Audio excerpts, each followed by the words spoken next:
2007, 2006. I forget which year. That was on a Good Friday. Why do you think that? Because I was very hopeful. It was like a turning point. Yeah, You know we what I all mean? were. We thought this is it. This is like a sign. It's coming back to life. We got to get ready. So why do you think our Lord gave us that for a short period and then it diminished?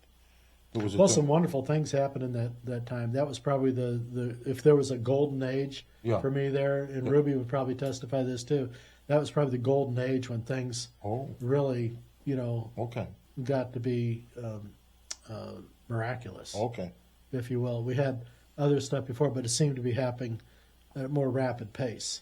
It was happening, and I never ever said, "Hey, come, healings." No, I know. I never ever said that because that's just crazy talk. But you had I think when you and Peanut did that thing, when you got a lot of people coming into the Springs for the event that you had in the soccer, yeah. But you had also talked about historically that you had a vision of I forget how you put it, where you were seeing kids and. Well, that was on my first visit when I saw this dead building, and then I started having visions of it being fully used and fully going, and water streaming here, kids running around. There was just so much activity that you could hardly fathom the whole thing. And we ended up getting there. I mean, it was mayhem in that building with 500 kids in it. No kidding. I mean, running all around and trying to feed them. I mean, that kitchen was running 24 hours a day. So I mean, my God. So really, we took like 2-3 hours to clean and then started all over again. Oh my Lord. Yeah, that was a tough time. So based on that, you would almost think, well, this thing is really going to.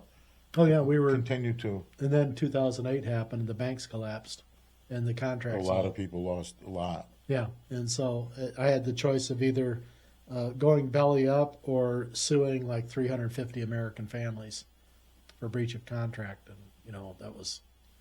that wasn't going to happen. I wasn't going to do that to these folks. With the 350 families? They were members of the Olympic Development Program. Yeah. And they were the people who contracted with me for services for years going forward. And then they wanted to breach the contract because the money ran out. Oh. Everyone ran out of cash because the bank collapsed, yeah. Oh, jeez. And that's what really capsized my boat. And then that was also the period when the bullshit lawsuits started. Right, the that's fake right. nun out of Fostoria, Ohio. Right. You were preparing and for her group, yeah. No. And so it became a different set of talking points going on. But back during the time when I came back after 2018, then we had a group, and there was this Divine Will group, and they were led by this Father Celso. And there were some nice people in there. There's some troubled people in there. Let's put it that way. I mean, as far as my take on it, but God love them all. But I'm glad I'm not them. No, especially they're trying to get you to take this apparition of Our Lady of America and subjugate it to. Well, the first thing he wanted me to do is put on one of these aprons, making me look like a Kiwanis out selling Tootsie Rolls on the street. It was like a prayer shawl or something like that. It says, you must wear one of these. I said, I'm not putting that on. I can't imagine you putting up with this kind of people. I was trying to be nice to it. I was trying to say, no. Oh, no, we've got one for you. It's all yours. And it's like, no, thank you. I appreciate it. But I don't swing that way. This is a commitment, and I said, that's fine. I said, kind of creeps me out. I said, I'm going to kind of watch you guys here and see what happens. And they didn't like that very much, and they were pushing on me. And I'll show you one time. They also priest was big on pushing on you. He basically told them to stay away, but they were already on autopilot. They had some crazy people in there that were they're still real pushy. They're very, very pushy as far as trying to get people to join them, and it's not healthy in that regard. If you got to push somebody that much to be a member, forget it. You don't have much of a club. Right. So anyway, they were there for a 3-day event, and I never took part in their things. I just stayed away from that stuff. And I had enough on my plate. And that was coming down, I think, to the last night that they were going to be there. And it had been rainy and overcast the whole time. And it was during lunch or something, a lunch break was going on. And they came to me and they says, well, what are you going to do about it? I said, do about what? And he says, well, we haven't seen the sun spin. What are you going to do? And I'm like looking at him like, Let me look well, at let me see what I can let me do. see I the said, sun spinning. It's in here somewhere. Well, I asked him, I said, did you put the money in the box? Yeah. And they go, what money? The $100 bills that you I said, roll. well, you need, it costs $5,000 to make the sun spin. Right. You know, I told him that. Come on. Yeah. I said, this is $5,000 to make the sun spin? I said, no, nothing will make the sun spin unless our Lord wants it to. Jeez. I said, relax, understand what's going on here. I said, you're not going to see the sun spin on this trip right now, according to the weather report, because it's cloudy for the next 3 days. And I said, so I would kind of put that out of your head. I said, but in the meantime, I said, I'll pray on it, you know, this afternoon and see what happens. I said, you pray on it then too. But they're saying, well, we want to see the sun spin. And I'm like, that's crazy. I said, well, hang around, see what happens. Well, the afternoon goes by and people are like, oh, Larry's not, you know, really listening to us and blah, blah, blah. Yeah, I was like, what the hell am I supposed to do to make the sun spin? What do they think is going on? Yeah. You know, it's nothing I can say. It's not any words. It's not hypnosis.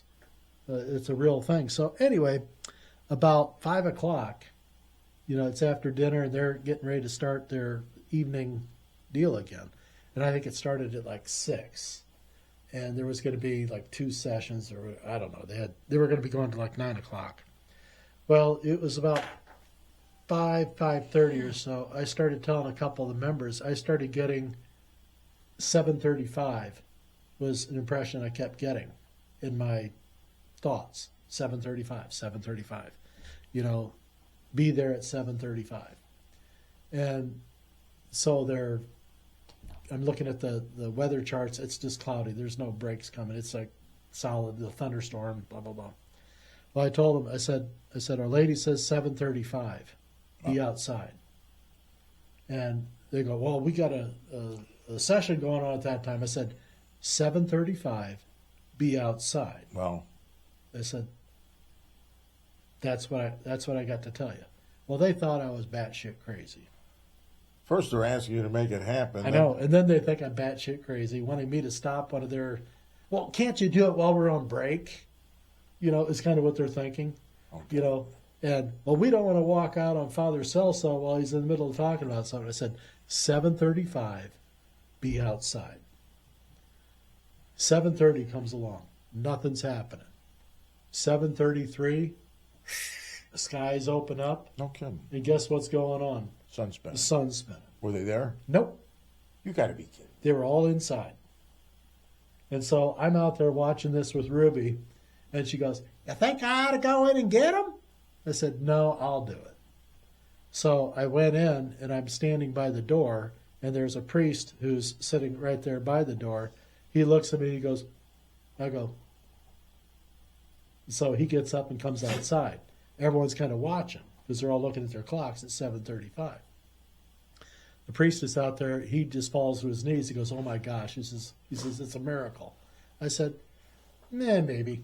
And I said, it'll be a miracle if everybody gets out here. And Oh, that's a real miracle. and he doesn't go back in.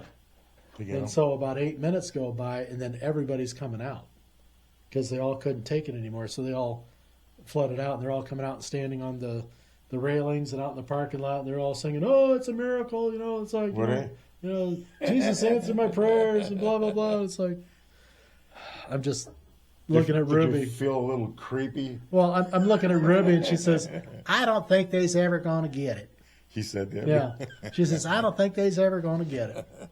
You know, jeez. and it's like poor Ruby and I have gone through this for years, and suffering through these people who, you know, want to have this spiritual hokey pokey. Well, they had this wonderful moment with the sun spinning, and it was pretty elaborate, pretty, you know, pretty explosive what was going on.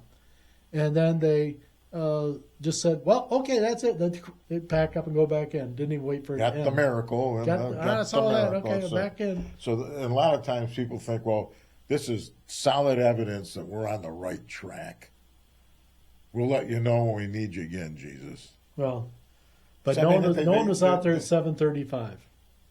You know, it was just I went and stood by It's the door. creepy. Yeah, and you have had to deal with this thing over and over again with different groups and people and all. Oh yeah, it's kind of a common theme that runs through a lot of these fanatics. And a lot of people in the groups are, salt of the earth type people. Jan was one of them, but Jan had her issues too. We talked She about. believed in everything. Yeah. Not that she didn't believe, it's just that I think she's the one that gave me that book on Luisa, because I didn't buy it. She gave me the Luisa Picaretta. And she didn't want it. She didn't want the book? She thought it was batshit crazy stuff. She thought, did yeah. she? Why did you give it to me, Jim? Because she didn't want it. She thought she give it to you and you could read it. She thought it was too far out there. Did she? Yeah, she and I both agreed. We thought it was a lot of hyperbole about this woman living her life with not eating. You don't get to be fat and pudgy, by not eating. She had a few cannolis along the way. God bless her. I believe. But they said that she'd always vomit up her food, and the bishop had demanded that she eat at least one meal a day. But her supporters also, she never had anything but Holy Communion her whole life. Miracles happen, but that one's kind of difficult to absorb, as far as that part. But I think what happens a lot of times is, the followers, when their person goes, their visionary, if you will, or their person who's writing all this stuff, their teacher or their scribe, when they go, the hyperbole starts and things start coming out more and more. They fill in a lot of spaces. And that's why I told you about with me, that I don't want anyone messing with me when I'm dead, so I'm going to make sure that never happens. Yeah. So there won't be anything public. It'll all be... God, they'll haunt you. There won't be anything. They'll haunt you in the next life if you leave yourself. Well, I'm not... It's like I was told by other people, says, if they get a hold of your body, there won't be a hair left on your head when they go to bury you and all like that. They'll shave you clean and cut your fingers off. And, they said, there isn't anything like that going to happen with me. They said, I'm just going to be cremated. My ashes will be distributed. No one will know where I am. I'm not going to go there. We distribute his ashes at the Italian Connection. He lives on in your pasta. He's in your gravy. He's in your grave. He's our new secret ingredient. But this was part of that. These people who are supposed to be so full of faith and all like this, when they come to me earlier in the day complaining, and then when I tell them what to do, then they say you're crazy. Right. That's crazy. Yeah. So when did the crazy start? When they started asking, or when I responded? Damned if you do and damned if you don't. Right. A lot of it's like a double bind that you can't win with them, because exactly what you said. If you do it this way, they accuse you. If you don't do it, then they accuse you. And I was scared to tell them 7:35 because I thought that was going to be like it. But then at 7:33, the skies parted. It was just for like 15 minutes. That's nice. What a beautiful gift, a group of people that are disinterested. Well, they were looking for something fantastic. A lot of people along these paths suffer a romantic fantasy that they wanted all because they read about how it was with this person in their books, which may or may not, some of it may have been contrived, some of it may have been, genuine. You don't know. You weren't there. A lot of the stuff in the Bible, was any of it like emphasized and romanticized a little bit more? We don't know, but it's quite possible. But there wasn't these super fantastical things described. Well, parting of the Red Sea, that's pretty big, but I talked to some of my Jewish friends about that parting of the Red Sea, and of course we had that movie about Exodus. What was it called? Exodus, the Ten Commandments with Moses, yeah. With Moses coming, that's right. And so with one of my friends, a good guy. In fact, we went to Israel. Edgar G. Robinson. He was the one. Where's your Moses now? That was my impression of Edgar G. Robinson. Perfect, yeah. Where's your Moses now? Yeah. So I asked my friend, about I believe it parted, what it had to do. Well, they got out of there. Something had to have happened. But he said, something about the moon pulling in, that they could see the stones and they were stepping over this. I'm thinking, This is my friend, you know, he goes to temple, and I'm thinking, Yeah. no faith. I mean, God could do that, part the Red Sea, right? Mm-hmm. It talks about that the Egyptians went in the water, right? That don't sound like you're their tiptoeing. wheels got stuck, and The wheels got stuck, and they could.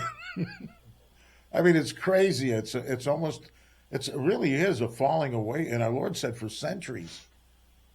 So what's he going to do with this crazy, you know, social animal, you know, people that, you know, and our Lord says it, you give very little to me. I give everything to you. You give nothing back to me. And that goes with part of that 2001 thing we were up on the hill with Father Habel. And this is the one where he heard everything that was going on. Oh, yeah. And Jesus cried out. He says, what have you done with my church? What have you done to my beauty? He says, I've given you everything, and all I ask is that you love me, and still this you deny me. There you go. And this was terrible things to think about. Absolutely. And to hear. Yeah. But Jesus is crying out, and Father Habel felt it too. Yeah. He's saying, how did you do that? I said, I didn't do any of that. Right. He says, so who was the second voice? I said, it had to have been Jesus. Wow. You know, and so Father Habel, when my mom would try talking to Father Habel about that, even when he was in St. Anne's nursing home later on, she asked him about that event and what had happened. He got like really... Did he get nervous? Yeah, he got really nervous and really tense, and like he was back in Poor it. father. Well, he knew it was like so dramatic. And for Mom to have asked him about that, but she wanted to hear from him. Did he say something to her about that? Oh, he said, yeah, it absolutely did happen. Wow. You know, it's just an amazing situation. But Father Habel, you know, lived with that sort of weight on it, and I've lived with it since 2001. And I just think I got to talk about it. It's interesting that I picked that up to say, because I was thinking about what he was saying in the end times with. And I don't read this stuff. Yeah, I understand that, and that was one of the emphasis that he gave. I just read today.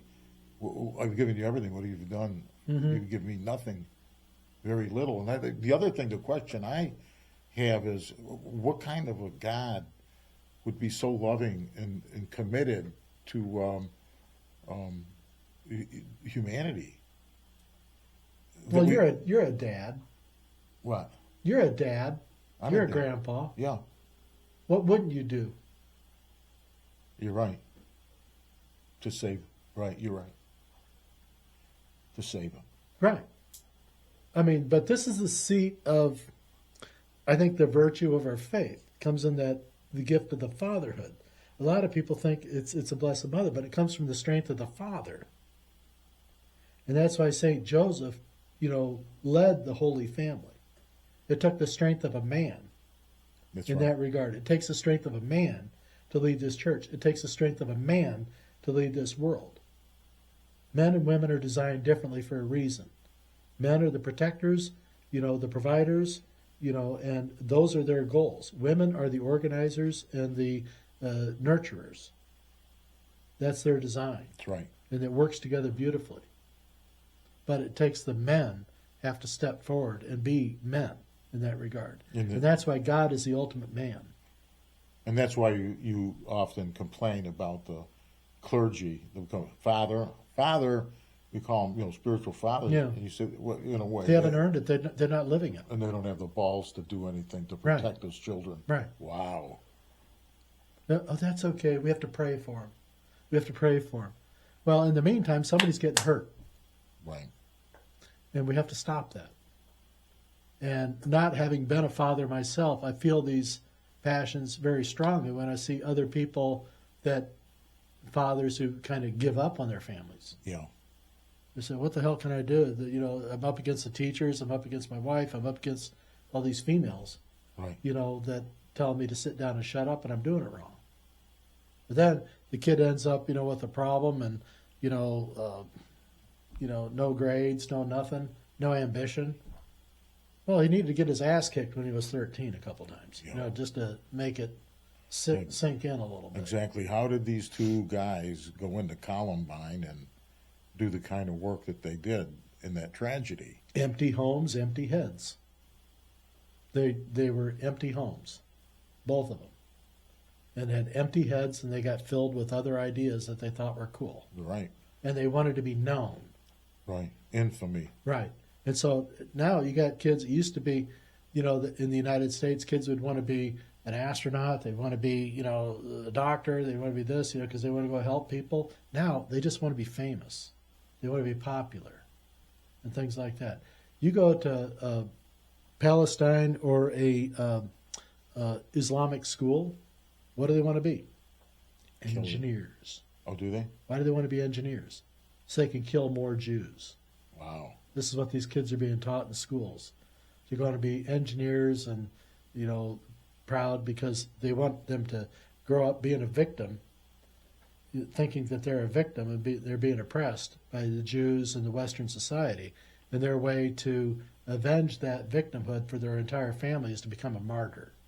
And so the value of martyrdom is impressed upon them at an early age, so that these young boys, all they can think about doing is, how do I learn that I could kill as many people as much as I can with my one life? This is what they're thinking about. I'm not making this shit up. If you want to look at it, it's out there. You can see the actual teachers teaching this stuff in the classrooms. And they use it as their own, rallying cries, for these terrorists. It sounds so evil and preposterous. But to them, they're living their religion. That's the way they see it. Right. Right. Their goal is to not just take over their countries, to take over the entire world. Yeah. Well, the Blessed Mother mentioned it in her books, the extremity of what they present. She said about this or about Islam or Islam, that their purpose is the destruction of Judaism, the Jews. She said that in here? Yeah. Muhammad was handpicked by Lucifer. I mean, Our Lady. Normally that follows Genesis through, right? Right. She breaks away and talks about Islam. Oh. It's really, it would shock me because the books mainly go from Genesis to, all of the old scripture and new scripture. Did she get through Revelation? In Revelation, you don't get everything, but you get a lot of it, okay? Mm-hmm. But what shocked me was that all of a sudden there's this expose on the Muslim origins, and I was shocked when I read it. That's because normally our lady. And this was the 1600s. She wrote this in the 1600s. Yeah, she had Mary of Picaretta. So it's like 1,000 years of. Yeah. And they'd had their skirmishes and their. Yeah. Running around, and they've. Who would have thought Islam has never grown by peace and fruit baskets. Like I said, it's always been by swords. And who would have thought that we'd get a resurgence of it now in the 21st century? I mean, I never would have thought they would have had that kind of a Well, they're power. using all the mechanisms, and they're using your media, and it's a complicit media. The media doesn't even know because everyone says, "Oh, that'll never happen." This is one of those stages. That's the apathy of the 8th stage. You say, "Well, it can never happen." So we basically laid down. They are laying down. They're paving the road for them. And we have people out there trying to instill order and enforce some discipline, for these things, and they're being shut down and they're being attacked for it because they're saying you're being unkind. Well, you're being unkind to me by harboring these people who are hurting me and you and the rest of our country, and allowing for this change of focus on things to allow these things to happen under your nose. It's happening in the schools. Oh, wait for the bitching to happen by the school teachers this fall. Now that parents can opt out of lessons, that the court allowed that. You're going to see so many public school teachers just lose their shit. Because they want that control? They want that control. Your kids are ours. Wow. And we will teach them as we see fit. But if a parent wants to opt out of a lesson plan or something like that, which they can't do now, these teachers are just going to lose their shit. Because this is all about them. This is that hubris, that narcissism. Because teachers have the same problems that priests do and other people that follow these organizational plaques. You know, a teacher wants to become a supervisor or principal, you can make them more money Right. and affect more kids and have more decision as to how things are done. Because it's not just enough to have your kid. Now I want them all. Wow.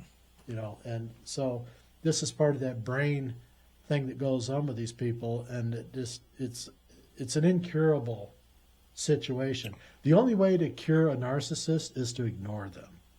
Because anytime you get into a discussion with a narcissist and keep engaging, the deflections that they will do, they'll keep changing the discussion a little bit. The more you follow along with that, the more they've got you under control. But as soon as you walk away from it, that frustrates the crap out of a narcissist. So we got a lot of narcissists teaching. Oh, yeah, we got a lot of narcissists everywhere. Facebook and social media has created so many narcissists. It's Sure, crazy. everybody can be somebody. I've been accused of being a narcissist for doing this, and with you. You're a narcissist. You've been accused. And I said, no. I said, if I was a narcissist, I'd be saying, you know, you got to send me money and we got to help, Right. you know, pay this. And, you know, I have needs out here. That's never been a situation here. I'm just more concerned that things are falling apart right before our eyes, and somebody's got to stand up and do something. And it can't be just me, and it can't be just you. There's got to be other people, and there are. And I want to tell you something. I am so frickin' inspired today from this doctor who came by this past Thursday. Yeah. Here at this lake community, there was a family by a doctor lives a couple hours away. But every year they rent a house on the lake, and the whole family gathers and does their thing. Well, this was a week for it. And he had happened across the podcast because this doctor is into the chime method of healing. And so he had been studying on that. And so he did some research, and he found the podcast, and he saw our podcast, or the one I did on how Rome City got its name. And he was very entertained by that. And so he reached out to me. He says, what do you know about the chime healing and things like that? And I told him, I said, well, I can tell you a lot of things about it. And he said, I'd like to talk with you and pick your brain. I said, well, that'd be fine. I said, but I think first you ought to go over and take the tour over at the center, you know, and learn more from theirs and ask some questions there about the chime method of healing and what they did and things like that. They did a phenomenal job. And get a background. Well, he did it. That was on Thursday. He went for that because they did that on Thursdays. So he went for the tour on Thursday. And then Friday morning, he was at my doorstep about 7:30 in the morning. Because I said, anytime after 7, come by and we'll have a cup of coffee and I'll tell you what I know. I'll try to fill in the gaps. So he comes in and I said, so how was the tour? He says, I think... Center of the place. Yeah. You know, in conjunction with the spiritual. It was the reason I was there in the first place.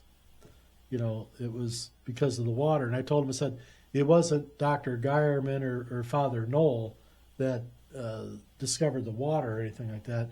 It was actually Dr. Porter, who had studied and been using the water for years before that. And he lived right down the road here, Dr. Porter did. And his daughter was Jean Stratton Porter, the famous author. And their house was like half a mile just down the road. And I told him about that. He says, that was the place? He says, yeah, that was his doctor's office. And that's where he used the water from the springs to heal things. He says, from those springs, he said, they're all the same springs. There's springs all over the place, same water. You know, it's coming up everywhere. And so he learned about that. And this guy had all the books on the chime method of healing. Wow. I mean, he was informed. Where'd he get the books? He bought them online. No kidding. And the one thing about chime, what he would do, instead of doing like a first edition, then a second edition, if they made some changes to it, he would just give it a new title. He didn't call it a second edition. He'd call it, you know, Thus Shalt Thou Live, and then the next one was like My Will, you know, so you think it's an entirely different book, but it's the same as the first book, just a few extra things added in. No. And so it helped him sell more books. It's just, Dude wasn't stupid. they needed the money. Monsignor Priest, not stupid, you know, but he sold a lot of books. But this doctor had all this, and so we talked for about 3 hours about the chime method of healing and things that had happened with me. And then I got his story too. And in the path through this with Our Lady of America and the call to living life, with purity. We've talked a number of times, and I think I've used the phrase before. There's some people I think are naturals in this. They come into this. They don't need a lot of coaching or direction. They're already there. They just don't know it. They don't know the labels for it. And so that dog really loves you. You're there. You get sausage in your pocket. So, but she's over here now. I called her out, so now she's. You think I got sausage in my pocket? No, you got to lay down. Good girl. And so we talked about all these things that happened with the place here. But this guy was a natural because he was already coming in. He didn't know anything about Our Lady of America. He does now. But he was already moving towards this purity. And he says, he didn't know about the divine indwelling, but he says, I want to have, this feeling always with me. And I said, that's the divine indwelling. I said, that's what's going to keep you in your nature. Was he a spiritual man or? Yes, but not Catholic. And I say, you don't need to be Catholic. You don't need to be Catholic. Yeah, I said, it's probably best if you're not. We probably get better response from That's what I told him. I said, it's probably better that you're not at this point. I said, in time, if you decide to, if you want the Eucharist, that's the only, difference that you're going to find in this. I said, but right now, stay with what you're doing. And so we talked about that, and I also talked about my thoughts on Islam taking over the world. What do you think? He agrees. It's happening. And it's not going to stop because the West doesn't have the capacity to say no at this point. Without the exterior big event. Well, you got Harvard and Yale and Cornell. They're all cowards. Right. The church, the Catholic Church is full of cowards. Stuff. They talk a big game when they want the donations and all like that. But for the most time, they're basically cowards. And they're not ready to take action or stand in defense of something. And this is problematic because it sets a tone and it invites the enemy to come in because this is an unprotected gate. And that's a sad way to go about things. And this is why we have so many kids are godless. Because people aren't standing up and saying, well, you got to get your kid baptized. Well, you got half the population has never, seen a church or, understands that Jesus isn't, just a prophet and things like this, that they want to be told, well, Jesus is no different than any other man. He just said some stuff that people thought was pretty cool. That's how I had a young guy explain to me what Jesus was. That was it? Yeah. Yeah. Well, this is the severity of the condition that we're in. But I told this guy, as being a natural, I said, you're the kind of person when things go to hell in a bucket, everyone's going to run to you. They're going to say, what do we do? I said, I'm the kind of guy people are going to run to and say, what do we do? You're the kind of guy that are going to say, what do we do? And you're going to say, I don't know, let's go ask Larry. But you're going to say, Larry usually says, well, I don't know. Well, I haven't. You probably say I haven't thought about it, but I know Larry has, and I'm not saying that'll happen. You'll know, but this guy's a natural, and I said, like how the Great Plains and how this country was taken over by settlers. They would come into the open woods all alone.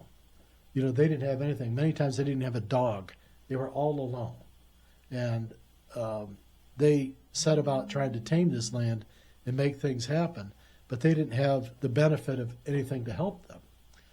They had to have this guidance right in here with them, this sense of strength and this sense of purpose that was there, this divine feeling of faith that Jesus and God was there with them.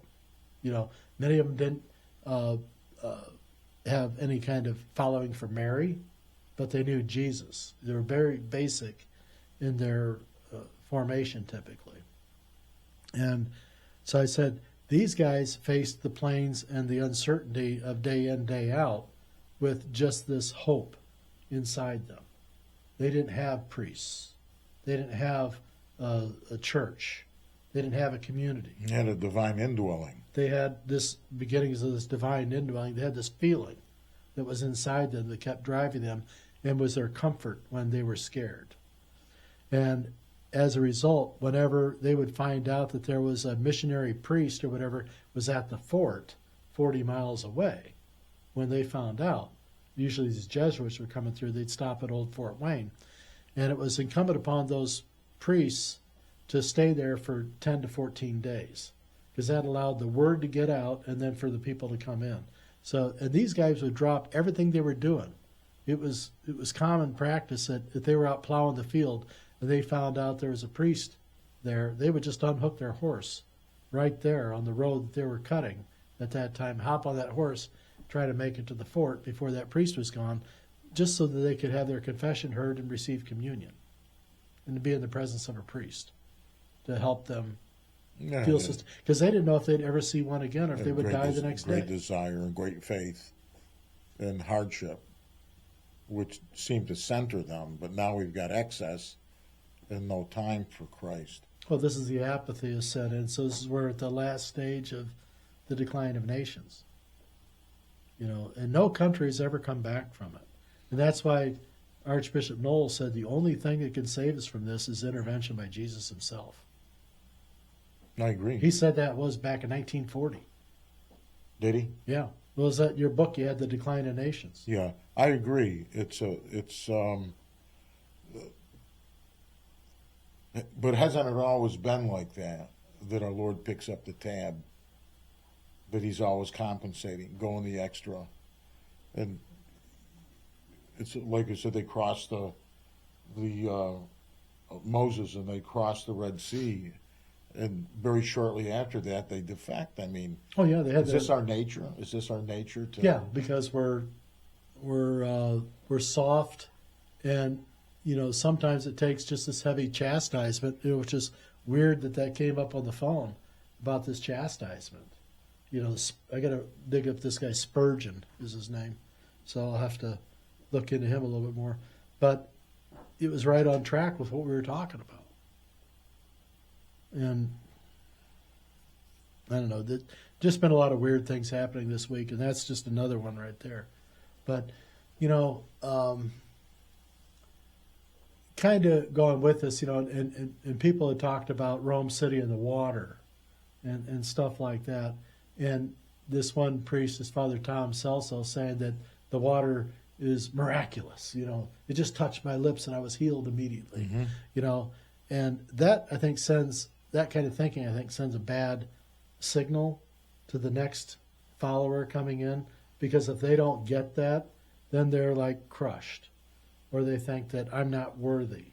Well, even when you talk about your mother went to Lourdes, Lourdes was the healing property, spiritual properties of the water, and Our Lady of Lourdes.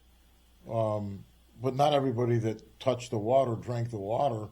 Sometimes the healing was spiritual, or sometimes the healing was for perhaps somebody else. And so not everybody, left their wheelchair and stuff like that. Yeah, so you can't expect God. Well, I want a miracle. I want it to be this. I mean, you can ask for it, but he knows better than us the road to salvation.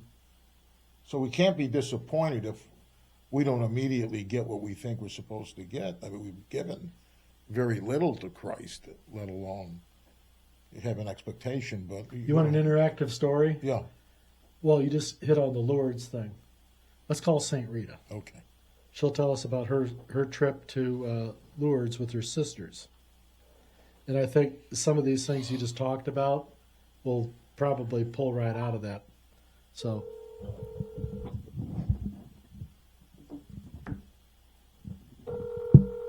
Can you hear that? Okay. Hello? St. Rita! Yes. I'm in the studio here with Alex right now. And say hello to everybody.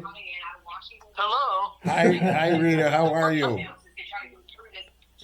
Hello, everybody. Well, Yeah. we're having a discussion here about Lourdes. And I'm reminded about the trip that you took with your